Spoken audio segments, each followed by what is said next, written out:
লেবু, ডাবের জল, চিয়া সিড দিয়ে আমি বানাবো একটা খুব টেস্টি পানীয়।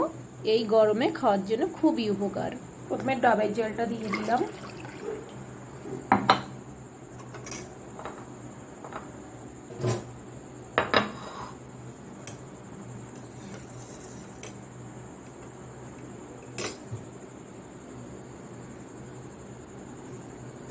কিছুটা চিয়া সিড দেবো, লবণ দেবো, কাঁচা লঙ্কা দিলাম, নেড়ে চেড়ে দেবো,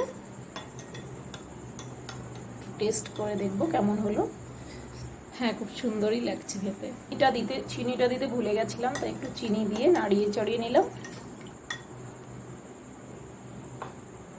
তোমরা যদি নতুন হয়ে থাকো বন্ধু, তবে একটু সাবস্ক্রাইব করে দিও। ডাবের জলের শরবত কেমন হয়েছে বানিয়ে আমাকে জানিও, খেয়ে জানাবে, কমেন্টস করে জানাবে, আর আমাকে প্লিজ একটু সাবস্ক্রাইব করে দেবে বন্ধুরা।